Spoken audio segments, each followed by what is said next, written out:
देखिए, जबलपुर एक पवित्र भूमि है जी। मेरा सौभाग्य है कि आज हम जबलपुर आ सके। ये मेरा पहला विजिट है जी, मगर लास्ट नहीं है। ये दोनों एक साथ ये आज़ादी का लड़ाई में शामिल हुए थे। पूरा इतिहास हम लोग सही ढंग से पेश नहीं कर पाया। सही इतिहास कभी सामने नहीं आएगा जी। कारण कोई भी राष्ट्र आगे नहीं बढ़ सकता है वो यदि आपको इतिहास और संस्कृति भूल जाए।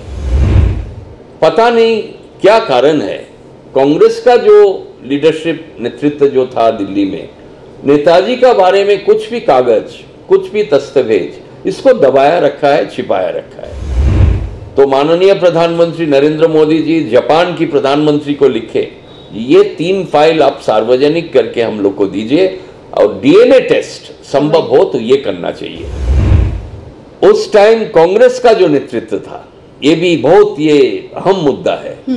कांग्रेस का लीडरशिप जो दिल्ली में बैठा था, उस टाइम वो लोग सुभाष बोस और आजाद हिंद फौज का समर्थन करते। आजाद हिंद फौज लाल किले तक 1944 में आ जाता है और लाल किले में तिरंगा झंडा लहरा देता कर्नल शौकत अली मलिक। और भारत की अखंड, भारत की पूर्ण स्वराज हम लोग को 1944 में मिल जाता है।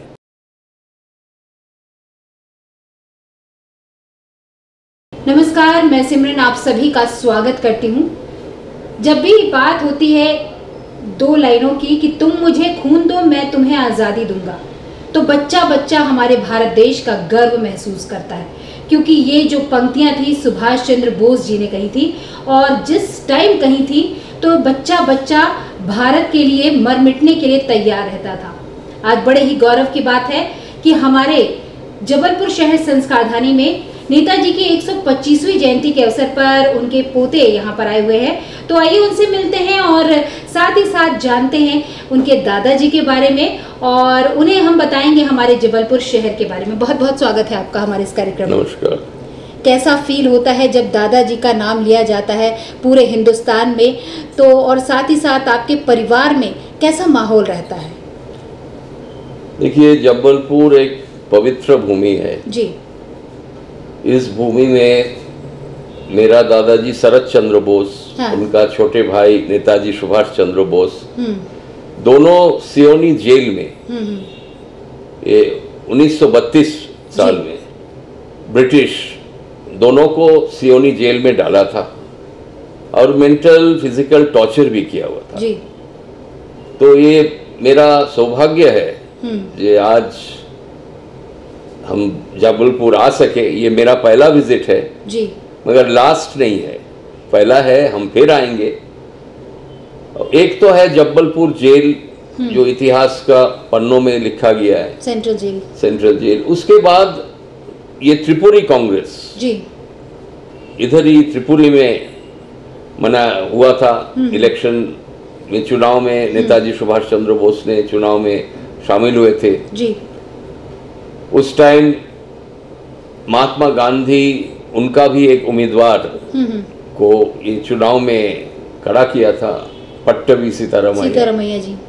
तो सब लोग मानते थे कि गांधी जी का प्रार्थी, गांधी जी का जो उम्मीदवार है वही शायद जीतेंगे, मगर नहीं, देश की जनता सुभाष बोस को चाहते थे तो उन्होंने जीता।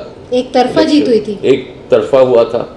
उनका तबीयत बहुत खराब थे उस टाइम में, 104 टेम्परेचर भी उनको था, फिर भी लोग सुभाष बोस को समर्थन किया, उनका आदर्श को समर्थन किया, उनका नीति को समर्थन किया था जी। जब आप घर में वो बातें सुनते होंगे कि हमारे जबलपुर शहर संस्कारधानी में हाथियों से यात्रा निकाली गई थी और खुद नेताजी नहीं थे, लेकिन उनकी तबीयत खराब होने के कारण फोटो को रखा गया था और सिर्फ उस फोटो के दर्शन करने के लिए लोग आए हुए थे, तो ये मतलब सोच के भी आप अंदाज़ा नहीं लगा सकते कितना प्रेम था संस्कारधानी वासियों को उनके प्रति। फोटो था, अगर आप ये इतिहास सामने नहीं आया जी। शरद चंद्र बोस जो सुभाष बोस का बड़े भाई, जो मेरा दादाजी जी, और मेरा ग्रैंड अंकल था सुभाष बोस। ओके। उस टाइम वो जब उनका जो स्पीच उन्होंने पढ़ नहीं सका, तबीयत इतना खराब था जी। तो मेरा दादाजी शरद चंद्र बोस उनका स्पीच पढ़ा था। तो ये दोनों जो था बोस ब्रदर्स, ये दोनों एक साथ ये आजादी का लड़ाई में शामिल हुए थे, राम और श्याम के जैसे एकदम। हाँ। तो मेरा पिताजी अमियोनाथ बोस जी, उनका चाचा सुभाष का काफी करीब थे। 6 साल एक ही कमरा में उन्होंने एक साथ रहते थे। तो उस टाइम मेरा पिताजी का एक जो आदेश था, 9 बजे हम लोग को डाइनिंग टेबल में हम लोग को खाने के लिए बैठना पड़ता था जी। खाना तो 15-20 मिनट में हम लोग संपूर्ण कंप्लीट होते थे। उसके बाद 2 घंटा हम लोग पिताजी से सुनते थे उनका जो एक्सपीरियंस था उनका चाचा सुभाष बोस के साथ, गांधी जी, नेहरू, सरदार पटेल, सरोजिनी नायडू, क्या क्या इलेक्शन, ये जो आज़ादी का लड़ाई का जो डिस्कशन होता था कांग्रेस वर्किंग कमेटी में, ये सब पिताजी को उन्होंने बताते थे। और वो पिताजी के फर्स्ट हैंड एक्सपीरियंस, देखिए हम आज़ादी का लड़ाई का जो इतिहास है, हम मेरा पिताजी अमियोनाथ बोस के साथ ही वो सुना है, तो इट इज मोर और लेस फर्स्ट हैंड एक्सपीरियंस। वो भी शामिल थे इस लड़ाई में। तो आज एक समय आ चुका है, आज का जो युवा पीढ़ी है, सही इतिहास जो 1857 से लेके जो सिपाही विद्रोह हुआ था मंगल पांडे का जी, टिल 1947, पूरा इतिहास हम लोग सही ढंग से पेश नहीं कर पाया। आपके पहले मेरी मुलाकात हुई थी पुष्पेंद्र कुलश्रेष्ठ जी से, तो उन्होंने भी यही बोला था कि इतिहास ऐसे लोगों के हाथों से लिखा गया है जो शायद खुद भी एक्सपीरियंस नहीं थे, जो शायद खुद भी नहीं जानते कि what is the meaning of history, और ऐसे लोगों की बुक्स हम पढ़ रहे हैं तो हम उतना ही जान पाएंगे जितना उन्होंने लिखा, उनको बताया गया। लेकिन जो रियल हिस्ट्री है आज उसको बताने के लिए हम सब प्रयास कर रहे हैं। और बात जब भी आती है तो अपने प्रधानमंत्री नरेंद्र मोदी जी का भी कहना है कि रियल हिस्ट्री के बारे में हमको पब्लिक को बताना है। योगी जी भी मेहनत कर रहे हैं, बहुत सारे लोग मेहनत कर रहे हैं। आपको नहीं लगता कि इस हिस्ट्री के बारे में यूथ को बताना चाहिए कि रियल हिस्ट्री क्या थी, रियल हीरो कौन थे? एकदम सही आप बता रहे। जो सही इतिहास है अभी हम लोग इसको पब्लिश नहीं कर सकने से सही इतिहास कभी सामने नहीं आएगा जी।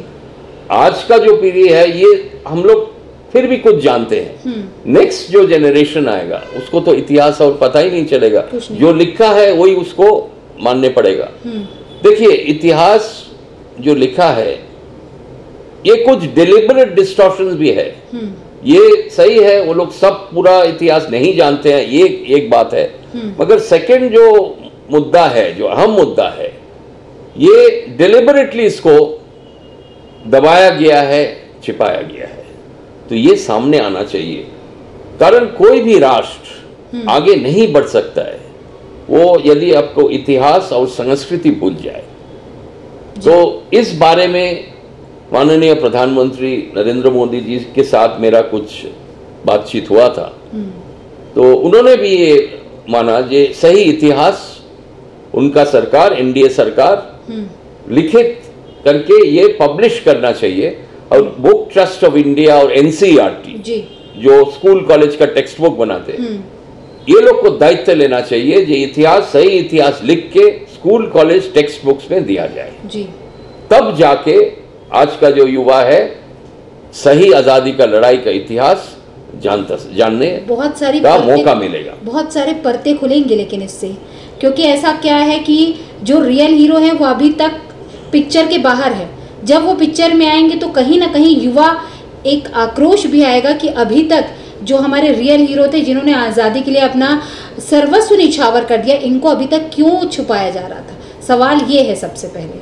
देखिए हम लोग सत्यमेव जयते जी, truth must always be told, बिल्कुल।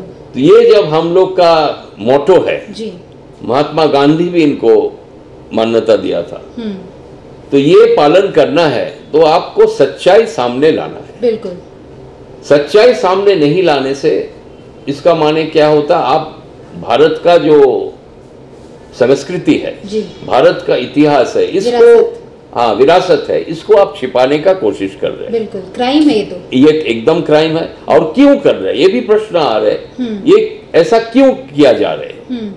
तो अब समय आया है, एनडीए सरकार नरेंद्र मोदी जी का नेतृत्व में ये दायित्व लिया है, ये सही इतिहास उन्होंने पब्लिश करेंगे एवं स्कूल कॉलेज टेक्स्ट बुक में इसको दिया जाए। बिल्कुल। और जो हमारी आज की युवा पीढ़ी है, जो हमारे बच्चे हैं, जो कल देश का भविष्य बनेंगे, अगर उनको रियल हिस्ट्री बताई जाएगी तो आपके जो फ्यूचर की पिक्चर कुछ और होगी।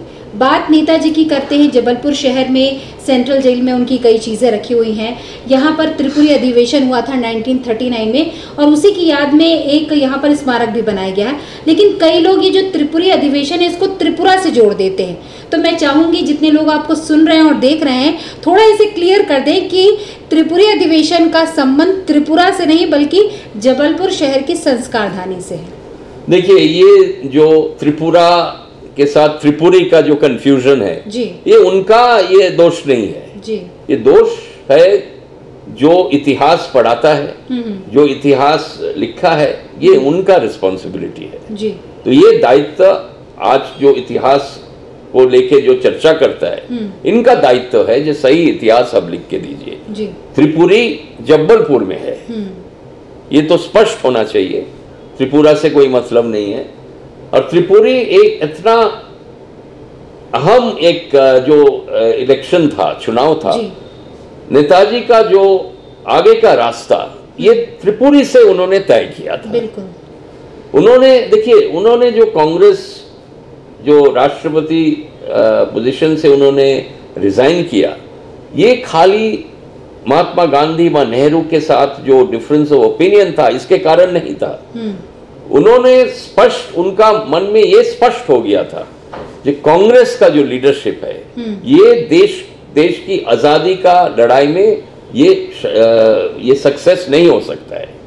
भारत से ब्रिटिश को निकालने के लिए कांग्रेस सफल नहीं हो पाएगा। उसीलिए वो देश की बाहर जाके एक सशस्त्र आंदोलन, एक आर्म्ड स्ट्रगल उन्होंने खड़ा किया था आजाद हिंद फौज के लिए।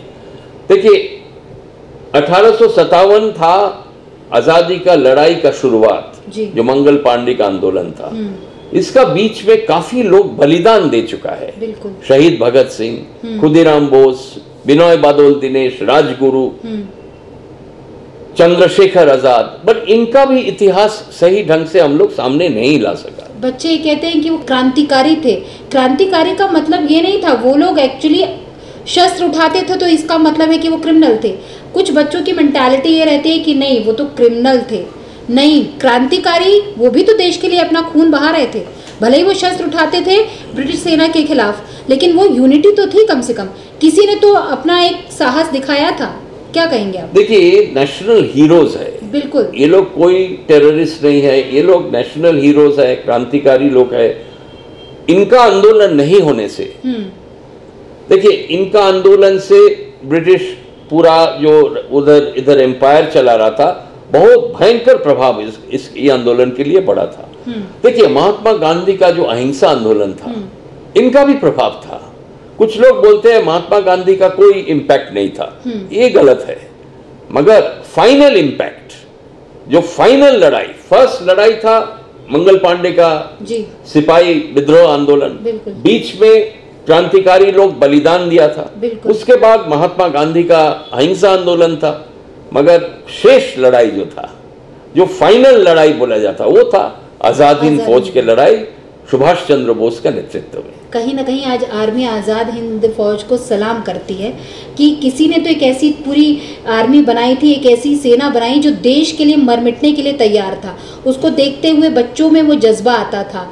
आज भी लोग नेताजी के नाम पे मर मिटने के लिए तैयार रहते हैं और आज भी हमारे भारत देश में उनके मौत के बारे में संदिग्ध रहस्य छुपा हुआ रहता है। बीच में शायद आपने भी सुना होगा, गुमनामी बाबा का हम लोग ने न्यूज़ चैनल में देखा था। बहुत सारे ऐसे सामान थे जो नेताजी से कोरिलेट कर रहे थे। आपका क्या कहना, उस समय फैमिली में कैसा एटमॉस्फेयर था जब ऐसी न्यूज़ सुनी आपने? देखिए, नेताजी का जो आदर्श है ये आज भारत के सामने आना चाहिए। बिल्कुल। आजाद हिंद फौज का जो इतिहास है ये भी सही ढंग से हम लोग नहीं पेश किया है। आजाद हिंद फौज गठन किया था रास बिहारी बोस जी और कैप्टन मोहन सिंह जी। उस टाइम 25,000 सैनिक था, सिर्फ था आजाद हिंद फौज में जी। नेताजी जब दायित्व लिया ये 25,000 से उन्होंने 60,000 तक ले गया। तो ये एनहांसमेंट उन्होंने किया है। बिल्कुल। फिर उनके बाद नेतृत्व लिया और he waged war against the British Empire। ये सुभाष बोस ने किया है। मगर फौज गठन किया था रास बिहारी बोस, वो भी बहुत बड़ा नेशनल आइकॉन है जी। तो ये इतिहास भी सामने नहीं है, ये भी आना चाहिए। और नेताजी का जो अंतर्धान रहस्य के बारे में 70 साल से पता नहीं क्या कारण है, कांग्रेस का जो लीडरशिप नेतृत्व जो था दिल्ली में, नेताजी का बारे में कुछ भी कागज, कुछ भी दस्तावेज इसको दबाया रखा है, छिपाया रखा है, पता नहीं क्यों। मगर एनडीए सरकार नरेंद्र मोदी जी का नेतृत्व में 23 जनवरी 2016 में जी ये सब सार्वजनिक करने का आदेश दे दिया है। काफी डॉक्यूमेंट्स सार्वजनिक हुआ है, नेशनल आर्काइव्स का एक वेबसाइट में ये सब दिया गया है। मगर फिर भी नेताजी का जो अंतर्धान रहस्य है उसका समाधान नहीं हुआ है। तो हम लोग परिवार की पक्ष से नेताजी का जो एकमात्र कन्या है, डॉटर है अनीता बोसफाफ जी, जर्मनी में रहते हैं, तो वो नरेंद्र मोदी जी को चिट्ठी दिया है। ये संभव हो, ये तो साइंटिफिक मामला है, संभव हो तो जो हस्तियां रखा है रेंकोजी मंदिर में, जो बोला जाता है वो नेताजी का रिमेन्स है जी। अभी डीएनए टेस्टिंग का काफी एडवांसमेंट हो चुका है। अब जानते हैं डायनासोर जो 7,000 10,000 साल का पहले जो डायनासोर का जो स्केलेटन है उसका ऊपर भी डीएनए होता है। तो ये संभव हो तो उसका डीएनए जांच कराना चाहिए, तब पता चलेगा ये नेताजी का देहांत कब हुआ था। बिल्कुल। 18 अगस्त 1945 साल जो बोला जाता विमान दुर्घटना में उनका मृत्यु हुआ है, कंक्लूसिव एविडेंस अभी भी सामने नहीं आया। काफी एविडेंस है ये थियरी का पक्ष में, मगर कंप्लीट नहीं है। तो ये कंप्लीट करने के लिए जांच होना चाहिए, डीएनए टेस्ट होना चाहिए जो रखा हुआ है हस्तिया इन रेंकोजी मंदिर। और जापान के पास 5 क्रिटिकल फाइल था। सुषमा स्वराज जी जब विदेश मंत्री थे 2016 में, उन्होंने जापान को चिट्ठी दिया था कि आपके पास कुछ फाइल हो नेताजी का बारे में, आप लोग भेजिए, हम लोग जानना चाहते हैं उनको क्या हुआ था। तो उन्होंने 2 फाइल सार्वजनिक करके भेजा है, मगर 3 फाइल अभी भी उनके पास है। ये उन्होंने बोला है उनके पास है, ये 3 फाइल उन्होंने क्यों रिलीज नहीं कर रहे, इसमें क्या तथ्य है हम लोग जानना चाहते हैं। तो ये प्राइम मिनिस्टर लेवल में हो सकता है, तो माननीय प्रधानमंत्री नरेंद्र मोदी जी जापान की प्रधानमंत्री को लिखे, ये 3 फाइल आप सार्वजनिक करके हम लोग को दीजिए और डीएनए टेस्ट संभव हो तो ये करना चाहिए, तब जाके कुछ कंक्लूसिव एविडेंस मिल सकता है जी। देखिए गुमनामी बाबा का इशू जो आपने रेज किया है, बहुत लोग गुमनामी बाबा जो अयोध्या और फैजाबाद में रहते हैं, वो लोग मानते हैं कि गुमनामी बाबा नेताजी थे। तो एक कमीशन ऑफ इंक्वायरी गठन किया गया था। ये इलाहाबाद हाई कोर्ट का एक ऑर्डर था, एक आदेश था। तो उत्तर प्रदेश गवर्नमेंट, उस टाइम अखिलेश यादव गवर्नमेंट था, तो उन्होंने एक कमीशन किया, सहाय कमीशन जी। तो जस्टिस सहाय कमीशन गठन किया था। तो जस्टिस सहाय ने रिपोर्ट में लिखा है जी, ये जो गुमनामी बाबा बोल के जो था वो नेताजी नहीं था, मगर वो नेताजी का कोई परिचित कोई था। मगर ये तो सही नहीं हुआ, नेताजी नहीं था पर नेताजी का कोई फ्रेंड था व दोस्त था, ये बोलने से नहीं होगा। गुमनामी बोल के तो किसी का नाम नहीं हो सकता, उनका तो एक नाम होगा, परिचय होगा। तो एक सही कमीशन फिर गठन करना चाहिए और intelligence bureau file Gumnami Baba का ऊपर जरूर होगा। हम लोग के ऊपर भी इंटेलिजेंस ब्यूरो फाइल अभी खुल गया है। तो इतना लोग जाते थे गुमनामी बाबा से मिलने, दिल्ली से काफी नेता लोग जाते थे, पुलिस का लोग जाते थे। तो इतना लोग जब जाते थे, जरूर उनके ऊपर एक रिपोर्ट होगा, आईबी रिपोर्ट, तो आईबी फाइल खोलने से ही पता चल जाएगा उनका क्या नाम है। अच्छा, उनका पासपोर्ट भी जरूर होगा, उन्होंने देश की बाहर भी जाते थे आते थे, तो ऐसे तो नहीं जा सकते हैं बिना पासपोर्ट का। तो ये जांच कंप्लीट नहीं हुआ है। जस्टिस सहाय ने शुरुआत जरूर किया था, मगर प्रश्न जो आ रहे, identification of Gumnami Baba should be disclosed. Netaji नहीं है मगर ये कौन है? क्योंकि कई लोगों ने कहा था उनकी हैंड राइटिंग सेम है, दिखने में सेम है, और लहजा जो है बोलने का वो भी वैसे ही है। तो सब यही सोच रहे थे, क्योंकि सब ये बोल रहे थे कि नेताजी का स्पिरिचुअलिज्म जो था वो काफ़ी अच्छा था, और इसके बाद जब आज़ाद हिंद फौज के बाद वो स्पिरिचुअल के तरफ आगे बढ़ गए थे, तो इसलिए लोग उनको जोड़ के देख रहे हैं। लेकिन इस पे भी रिसर्च होना चाहिए और जांच भी होनी चाहिए, क्या कहेंगे आप? एकदम होना चाहिए। देखिए, नेताजी का आध्यात्मिक गुरु था स्वामी विवेकानंद जी। स्पिरिचुअल जरूर उन्होंने थे, मगर नेताजी का जो किताबें हैं वो उन्होंने स्पष्ट लिखा है, ये मेरा काम है देश की आज़ादी के लड़ाई में शामिल होने के लिए।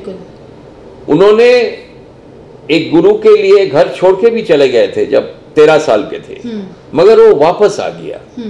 उन्होंने बोला कि मेरा ये कोई बने ऋषि बनने के लिए, कोई साधु बनने के लिए ये मेरा रास्ता नहीं है। वो खुद बोला है, मेरा रास्ता है देश की लड़ाई, आज़ादी का लड़ाई। तो फिर अभी देखिए बाद में उनको क्या कुछ चेंज हुआ, परिवर्तन हुआ, ये तो फिर जांच ही बता पाएंगे ना। मगर हमको जो लगता है नेताजी मैन ऑफ एक्शन था, वो एक कमरा में चुप से पर्दा के पीछे बैठने का आदमी नहीं था, बिल्कुल नहीं। अच्छा, सपोज वो पैरालाइज्ड हो गया था, कुछ मेंटल इश्यूज हो गया था, मगर ये आदमी काफी तेज था। ये कोई पैरालाइज नहीं था, ये बाहर जाते थे, देश की बाहर जाते थे, आते थे गुमनामी बाबा। जो उधर जो सब उन्होंने लिखा है, वेरी शार्प माइंड ऑल्सो, तो माइंड भी शार्प था, तो फिर वो क्यों पर्दा के पीछे रहेंगे? सही बात है। तो नेताजी इन अ पैरालाइज स्टेट, और नेताजी का माइंड में कोई वो एमनीशिया होता है, आजकल जो अल्जाइमर जो डिजीज होता है, आप भूल जाते हैं आपका आइडेंटिटी, ये सब होने से शायद मान सकता है कि नेताजी आ नहीं सका, क्योंकि वो अपना खुद आइडेंटिटी उनका मालूम नहीं है। मगर ये आदमी तो तेज था, ये कोई ऐसा नहीं था, कोई उनका बीमारी नहीं था, तो फिर वो क्यों पर्दा के पीछे रहेगा? और जस्टिस सहाय उन्होंने तो स्पष्ट बताया कि ये नेताजी नहीं है। तो आज ये कर्तव्य है सरकार की, उत्तर प्रदेश सरकार, केंद्रीय सरकार की कर्तव्य है कि आप गुमनामी बाबा का आइडेंटिटी आप डिस्क्लोज कीजिए। अब डिस्क्लोज नहीं करने से ऐसा जो स्टोरी बोला जाता है ये गलत है, ये नेताजी को थोड़ा असम्मान किया जाता है। बिल्कुल। तो ये नहीं होना चाहिए। फाइल भी उनकी रीओपन करना चाहिए, फिर से जांच करनी चाहिए। और बात हम करेंगे हमारे जबलपुर शहर की, जहां पर त्रिपुरी अधिवेशन के याद में एक यहाँ पर स्मारक बनाया गया है। मैं चाहूँगी आपके द्वारा कि ये जबलपुर शहर के लिए बड़े गौरव की बात है कि यहाँ पर वो अधिवेशन हुआ था और स्मारक बनाए। इस स्मारक को एक आइकन स्मारक बनाया जाना चाहिए, क्योंकि सेंट्रल जेल में भी उनकी वो सारी वस्तुएं रखी हुई हैं जब वो जेल में थे, और साथ ही साथ उनकी बहुत सारी बुक्स हैं। तो ऐसा एक म्यूज़ियम बनाना चाहिए ताकि आने वाली जनरेशन कुछ सीख सके, उनके बारे में जान सके डिटेल में। और इसको हमारी एमपी सरकार और साथ ही साथ केंद्र सरकार, उसके लिए भी जो टूरिस्ट यहाँ पर आते हैं उनके लिए भी एक आइकन बन सके। क्या कहेंगे आप? एकदम सही बता रहे हैं। देखिए, जबलपुर सेंटर ऑफ इंडिया है जी। लोकेशन आप देखिए, भारत का एकदम बीच में जबलपुर है। जबलपुर ही राजधानी बनना चाहिए था। बिल्कुल। पर जो भी है, कोई भी राजनीतिक कारण हो, बट कुछ भी हो, अभी ये भोपाल चले गए। इंदौर भी शहर का काफी इम्प्रूवमेंट हुआ है, इंडस्ट्री सेटअप हुआ है। बिल्कुल। जबलपुर थोड़ा पीछे रह गया, मगर ये नहीं होना चाहिए। ये राजनीतिक कारणों के कारण भी हुआ है। ठीक है, आज हम राजनीति नहीं करने आया है तो हम इसमें लिए कुछ कमेंट नहीं करेंगे। मगर एक चीज जो है, जबलपुर का जो इतिहास है जी, इसको सही ढंग से आपको सामने लाना चाहिए। मेमोरियल होना चाहिए, आप जो बोल रहे हैं मेमोरियल होना चाहिए। और ये जो त्रिपुरी कांग्रेस का जो अधिवेशन हुआ था इधर, उसका इतिहास पूरा एक म्यूजियम में रखना चाहिए, सामने लाना चाहिए। पट्टभी सीतारामैया का जो इधर जो उन्होंने पराजित हुआ था, डिफीट हुआ था इलेक्शन का, पता नहीं इसके कारण शायद ये इतिहास को सामने नहीं लाया जाता है। मगर इतिहास तो इतिहास है, आप इसको चेंज और दबाना उचित नहीं है। जो हुआ है इसको तो आप पलट नहीं सकता है। तो पट्टभी सीतारामैया, महात्मा गांधी को सम्मान रख के ही हम बता रहे जी, सही इतिहास नेताजी का जो विक्ट्री हुआ था इधर, ये पूरा लिखित करके डॉक्यूमेंटेशन करके एक म्यूजियम होना चाहिए, त्रिपुरी कांग्रेस सेशन म्यूजियम जी। और नेताजी का उधर मूर्ति रहना चाहिए, पट्टभी सीतारामैया का भी मूर्ति रहना चाहिए, उनका भी रहना चाहिए, उन्होंने लड़ाई किया था। और एक चीज जो है, जेल दोनों जेल, सियोनी जेल और जब्बलपुर सेंट्रल जेल, इसमें भी एक म्यूजियम होना चाहिए, जो इधर कैसे इनको टॉर्चर किया गया था, कैसे इनको ऊपर जो देखिए कांग्रेस लीडरशिप सबको ही जेल किया था, मगर जेल सबको ही जो किया था उन पे फैसिलिटीज कुछ अलग था। तो हम आज कोई नाम नहीं करना चाहते हैं, मगर जेल जाने का पहले एक लिस्ट दिया जाता है जी, ये सब जेल में है कि नहीं। मगर जब सियोनी जेल में नेताजी को लाया गया था, नेताजी को मंडले जेल में लाया गया था, उधर कोई फैसिलिटी नहीं था, जंजीरों में भी रखा गया था। हाँ, तो यही बात है। तो ये भी सामने आना चाहिए, कारण जो जिसका फोकस था, अर्जुन का जो दृष्टि था नेताजी का, ये कुछ भी हो जाए भारत को आजाद करना ही है, तो ऐसा दृष्टि जिसका था, उनका जो वॉरियर इंस्टिंक्ट था, वो था महाराणा प्रताप के माफिक। तो ये सब इतिहास सामने आना चाहिए। सब इतिहास में सबका अपना अपना जगह है, अपना अपना स्थान है, मगर नेताजी का स्थान कुछ अलग था जी। ये जो स्थान अलग था, ये सामने आना चाहिए। मेरे को एक चीज़ की बड़ी हैरानी हुई, यहाँ पर जो आप देख रहे थे पेंटिंग्स का एग्जीबिशन देखा होगा आपने, लाइव पेंटिंग्स कर रहे थे, जो बाहर से आए थे, हिमाचल से आए हों या बनारस से आए हों, इवन इंदौर और भोपाल से आए हों, उनको यही नहीं पता था कि नेताजी का संबंध जबलपुर से है। वो आज बोले कि अगर हम ये वर्कशॉप नहीं सुनते और बख्शी साहब को नहीं सुनते तो हमें तो पता ही नहीं था कि नेताजी जबलपुर में भी रहे। तो ये भी बड़ी दुखदाई बात है।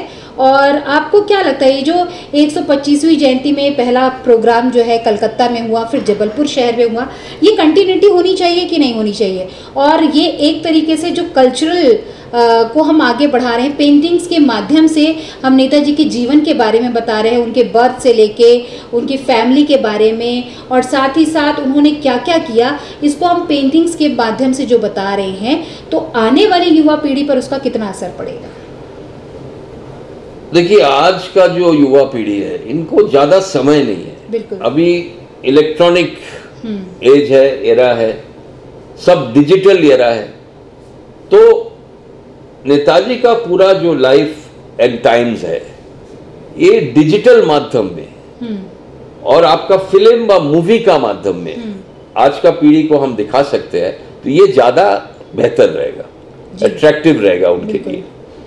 तो अच्छी बात है, एक central committee, high powered central committee गठन हुआ है, नरेंद्र मोदी जी एज चेयरमैन। तो मेरा सौभाग्य है, इस कमेटी का मेंबर मैं भी हूँ। क्या बात है? परिवार की पक्ष से, परिवार से 4 मेंबर है इसमें। तो नेताजी का जो डॉटर अनीता बोस फफ भी मेंबर है, मगर वो मीटिंग के लिए आ नहीं सकता, जर्मनी में रहता है, अभी कोविड के कारण ट्रैवल संभव नहीं है, मगर ये वर्चुअल मीटिंग में ज्वाइन कर सकता है। तो ये बहुत अच्छी बात है। 1 साल का जो कार्यक्रम लिया गया है, तो अभी नेक्स्ट प्रोग्राम शायद 14 अप्रैल होना चाहिए मोइरांग में। तो मोइरांग जो जगह है, मोइरांग का इतिहास भी सामने नहीं आया है। Moirang according to me is victory day for India. Subhash Chandra Bose Bharat की तिरंगा झंडा लहराया था अंडमान में, ये था 30 दिसंबर 1943 में जी। मगर भारत की मिट्टी में ब्रिटिश सैनिक को मार के, भगा के, निकाल के तिरंगा झंडा लहराया गया था 14 अप्रैल 1944 में। और ये बहादुर ब्रिगेड का जो नेतृत्व दे रहा था कर्नल शौकत अली मलिक जी, उन्होंने किया था। भारत का मिट्टी में ब्रिटिश को वॉर में पराजित किया था आजाद हिंद फौज। ये मोइरांग इतना पवित्र जगह है और उधर 3.5 महीना आजाद हिंद सरकार मौजूद थे, ब्रिटिश को भगाया था। हाँ, ब्रिटेन फिर से वो जगह कैप्चर कर लिया, मगर इसके इतिहास को एक चीज जो दबाया गया है, सेकेंड वर्ल्ड वॉर उस टाइम में आप जानते हैं allied powers America England atom bomb फेंका जी, हिरोशिमा नागासाकी में जी, तो जापान को सरेंडर करने पड़ा। उस टाइम बोला गया था आजाद हिंद फौज और सुभाष चंद्र बोस भी आत्मसमर्पण कर दिया है, ये गलत है। आज तक सुभाष चंद्र बोस और आजाद हिंद फौज आत्मसमर्पण नहीं किया है, ये गलत है। मगर एलाइड एक्सिस पावर्स के साथ वो लड़ाई में शामिल हुए थे। एक्सिस पावर्स जब सरेंडर किया तो उनको फिर रिट्रीट करने पड़ा म्यांमार और थाईलैंड की तरफ। उस टाइम कांग्रेस का जो नेतृत्व था, ये भी बहुत ये अहम मुद्दा है। कांग्रेस का लीडरशिप जो दिल्ली में बैठा था, उस टाइम वो लोग सुभाष बोस और आजाद हिंद फौज का समर्थन करते। आजाद हिंद फौज लाल किले तक 1944 में आ जाता है और लाल किले में तिरंगा झंडा लहरा देता कर्नल शौकत अली मलिक। और भारत की अखंड भारत की पूर्ण स्वराज हम लोग को 1944 में मिल जाता है। मगर कांग्रेस का जो नेतृत्व था वो देश की प्रति विश्वासघातक ही होता, ट्रेटर माने बोलना खराब लगता है, बिट्रे किया था वो लोग नेशन को। नेताजी और आजाद हिंद फौज के खिलाफ लड़ाई किया था ब्रिटिश के साथ हाथ मिला के, ये इतिहास सामने नहीं आया है। तो देखिए, हम किसी को खिलाफ नहीं बोलना चाहता है, मगर वो लोग जो किया है उसको कैसे हम दबाए, तो ये इतिहास आना चाहिए। कांग्रेस का लीडरशिप ब्रिटिश के साथ क्यों हाथ मिलाया? आज मेजर जनरल जीडी बख्शी साहब उन्होंने एक बताया कि जब 78 शिप्स में रिवोल्ट हुआ था, नेवल म्यूटिनी जब हुआ था 1946 में, ब्रिटिश यूनियन जैक को नीचे फाड़ के नीचे लाया और भारत की झंडा लहराया गया था। उस टाइम कांग्रेस का लीडर्स, हम नाम नहीं करना चाहते हैं, कांग्रेस का लीडर्स वो सब जहाज में जाके हाथ जोड़ करके बोला नहीं नहीं ऐसा मत कीजिए, आप लोग अब ब्रिटिश को समर्थन कीजिए। तो ये तो फिर बिट्रेइंग टू द नेशन। तो ये सब हुआ है, ये सब लोग को जानना चाहिए। आज का जो युवा पीढ़ी है उसको समझना चाहिए। बहुत अच्छा लगा आपसे मिलके, आपकी बातें सुन के, और हर बार आपने यही चीज़ कही है कि हिस्ट्री जो है वो दबाई जा रही है, रियल हिस्ट्री लोगों के सामने आनी चाहिए। और साथ ही साथ आपने एक चीज़ और भी बोली है कि डीएनए टेस्ट होना चाहिए, गुमनामी बाबा के बारे में भी जानना चाहिए, और आपके परिवार के साथ साथ हमारे पूरे भारत देश को ये अधिकार है ये जानने का। और साथ ही साथ हम चाहते हैं कि नेताजी की सच्चाई जो है वो सबके सामने आए। आपने हमसे इतनी अच्छी बातें शेयर की। चलते चलते जो लोग आपको देख रहे हैं, क्या संदेश देना चाहेंगे आज की युवा पीढ़ी को? देखिए, नेताजी उनका पूरा जीवन में जी एक सही रास्ता उनको भी मिला था। ब्रिलियंट स्टूडेंट था। उन्होंने जब आईसीएस एग्जामिनेशन पास किया, आईसीएस एक करियर था, बहुत अच्छा जीवन उन्होंने बिता सकते थे, वेरी कंफर्टेबल लाइफ, मगर उन्होंने उधर से रिजाइन करके डिफिकल्ट पाथ लिया। फिर उनको जब कोस्ट ऑफ मेडागास्कर में जर्मन सबमरीन से जापानीज सबमरीन में जाने के लिए उनको जो प्रचेष्टा लेने पड़ा, एक छोटा सा रबर बोट में उनको जाने पड़ा, जो कोई उधर जिंदा होके वो बोट में पहुंचने का कोई संभावना नहीं था, मगर वो डिफिकल्ट पाथ उन्होंने लिया। वो बोट में कूद गया और जापानीज सबमरीन में पहुंच गया। तो जो भी लक्ष्य है आपका, आज का युवा पीढ़ी का जो भी लक्ष्य, देखिए जो इजी पाथ है, इजी पाथ में जाने से सक्सेस नहीं आता है, आप डिफिकल्ट पाथ में लीजिए। और सुभाष चंद्र बोस, उनका जो आदर्श था स्वामी विवेकानंद का आदर्श था। स्वामी जी का जो चरित्र गठन करने का आदर्श, नेताजी ने आज़ाद हिंद फौज में इम्प्लीमेंट किया था। एक डिसिप्लिन कैरेक्टर बिल्डिंग का जो आदर्श था वो उन्होंने किया था। कमिटमेंट, आज आप देखिए, आप कंप्यूटर फील्ड में हो, बा इंजीनियरिंग फील्ड में हो, बा राजनीति में हो, आपका वो फील्ड में कमिटमेंट पूरा होना चाहिए। हाफ हार्टेडली कुछ नहीं करना चाहिए, जहां भाई ठीक है कर लेंगे, हो जाएगा, ऐसे ही चलेगा, चलता है एटीट्यूड नहीं होना चाहिए। तो नेताजी चलता है एटीट्यूड होते तो हम लोग को 1947 में शायद आजादी नहीं मिलता। बिल्कुल। और नेताजी वापस आ जाते हैं 1947 में, तो हम लोग को जो लड़ाई, हम लोग जो 200 साल से जो लड़ाई किया, हम लोग को पूर्ण स्वराज के लिए लड़ाई किया था, हम लोग अखंड भारत के लिए लड़ाई किया था। तो नेताजी आ जाते तो हम लोग अखंड भारत का पूर्ण स्वराज ही मिलता है। मगर कांग्रेस का जो लीडरशिप था वो समझौता किया ब्रिटिश के साथ, देश का बंटवारा हो गया। तो नेताजी का आदर्श जो है, जो कमिटमेंट आप दिया है, पूर्ण स्वराज का कमिटमेंट, अखंड भारत का कमिटमेंट, उससे आप हिलिए मत। नेताजी ने महात्मा गांधी को मैसेज भेजते रहा जब दक्षिण पूर्व एशिया में आजाद हिंद फौज को लीडरशिप दे रहा था। महात्मा गांधी को आजाद हिंद रेडियो के मार्फत उन्होंने मैसेज दिया, फादर ऑफ द नेशन, राष्ट्रपिता, आप ब्रिटिश के साथ समझौता में मत जाइए, ब्रिटिश के साथ कोई भी डिस्कशन मत कीजिए। आप समझौता करेंगे, डिस्कशन में जाओगे तो भारत बंटवारा हो जाएगा और पूर्ण स्वराज आपको नहीं मिलेगा। तो उसी हिसाब से हुआ है, डोमिनियन स्टेटस मिला और भारत की बंटवारा हो गया। तो कमिटमेंट जो आप करते हैं, कोई भी फील्ड में आप है, आप वो कमिटमेंट को रखिए, आप एकदम हिलिए मत। कैरेक्टर बिल्डिंग का बहुत जरूरत है। आज हम लोग का जो social fabric of the nation, थोड़ा प्रश्न आ रहे हैं इसके बारे में। और नेताजी, उनका जो लड़ाई था, खाली राजनैतिक आजादी नहीं, उन्होंने राजनैतिक, सामाजिक और अर्थनैतिक आजादी मांगा था। हम लोग को राजनीतिक आजादी शायद मिला है, मगर आज भी 75 साल हो गया है आजादी का, आज भी सामाजिक और अर्थनैतिक आजादी हम लोग को नहीं मिला है। इसका प्रचेष्टा जारी रहेगा और नरेंद्र मोदी जी का नेतृत्व में शायद हम लोग को राजनीतिक मिला है आज़ादी, हम लोग को अर्थनैतिक और सामाजिक आज़ादी भी मिल जाए। बहुत अच्छी बातें की। और आज का जो यूथ है उन्हें अपने जीवन में इन सब बातों को उतारना चाहिए। और नेताजी की बात अगर मैं करूं तो उनका यही कहना था कि मेरा एक लक्ष्य है भारत देश की आज़ादी, और उसी के लिए उन्होंने जीवन पर्यंत प्रयास किया। और यही कारण है कि आज हम आज़ाद भारत में सांस ले पा रहे हैं, जी पा रहे हैं। और साथ ही साथ आपने बहुत अच्छी बातें की कि लक्ष्य पर ध्यान दीजिए, कमिटमेंट होना चाहिए आपका, और पेशेंस भी रखना चाहिए।